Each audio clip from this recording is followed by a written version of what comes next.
Why is it that there are only 3 arresting wires on the new USS Gerald R. Ford aircraft carrier compared to 4 arresting wires on the older Nimitz-class carriers? Isn't having 4 arresting wires safer after all? Well, let's find out. Traditionally, earlier produced Nimitz-class carriers had 4 arresting wires, spaced roughly 50 feet apart.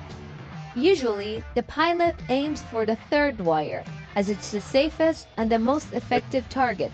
The first wire is deemed too dangerous, as it's too close to the edge of the deck, and if the plane comes in too low for the first wire, the aircraft could easily crash into the stern of the carrier.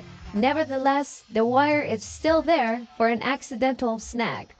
Catching the second and the fourth arresting wires are acceptable, but according to at least one source, pilots need to consistently catch the third wire in order to move up through the ranks. In order to hit the third wire, the pilot needs to approach the deck at exactly the right angle, but aligning the aircraft with a moving ship is not an easy endeavor. For this reason, the pilot relies on both landing signal officers who help with guiding the pilot through radio communications and the Fresnel lens optical landing system, known as the lens.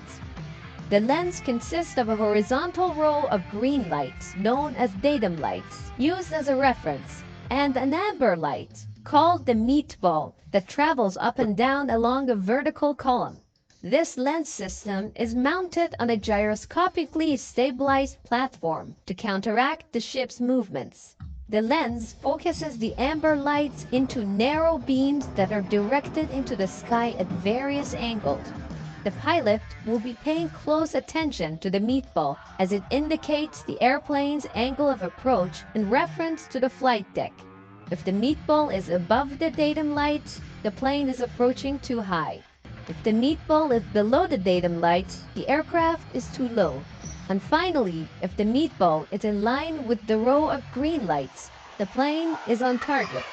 While earlier arresting wire systems relied on running cables through pulleys that were attached to sandbags, modern systems are much more complex. Nimitz-class carriers rely on the Mk7 hydraulic arresting gear system, which is more than 60 years old. A modern Mk7 Mach 3 system can safely bring a 50,000-pound aircraft moving at 130 knots to a full stop in 2 seconds over a distance of 344 feet. It may appear that the arresting cable systems are pretty simple, as all you see are the cables on the deck. But below the deck, there's a complex mechanism of pulleys, cables, and hydraulic cylinders. To put it simply, the more arresting cables you have on the flight deck, the more equipment you need below the deck, which is expensive to build and maintain. For this reason, starting with USS Ronald Reagan and followed by USS George H.W. Bush and USS Gerald R. Ford aircraft carriers, the U.S. Navy started using a 3-wire design instead of 4 to save money on installation and maintenance of arresting gear.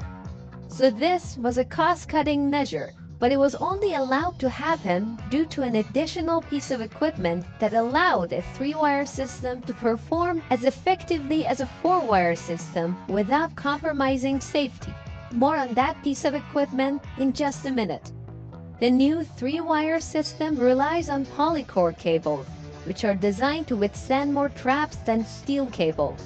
In this new 3-wire design, the second wire is the new hit wire, and it's located at the same spot as the third wire sits in the older 4-wire configurations. Additionally, instead of 4 arresting gear engines and 1 barricade engine, the setup switched to just 4 arresting gear engines, with 2 of them being interchangeable as barricade engines. This modification greatly freed up space below the deck and reduced maintenance costs. Finally, let's talk about the new piece of equipment that allowed the U.S. Navy to go from 4 arresting wires down to just 3. It's the improved Fresnel lens optical landing system, with 12 fiber optic cells that indicate the glide slope to the pilot at about twice the sensitivity that the older optical landing systems did. Because of this, it is not possible to accurately reference the lens as far out as a mile, and the pilot has tighter control of the glide slope, which makes it significantly easier to catch the hit wire. This system was first tested in 1997 aboard USS George Washington, and every deploying American aircraft carrier since 2004 has had this system. As a result of this improved lens system, all new aircraft carriers commissioned in the new millennia went from 4 arresting wires down to 3, including USS Gerald R. Ford. And yes, USS Gerald R. Ford does use a troublesome advanced arresting gear system, not the Mk7 system, but that's a topic for another video.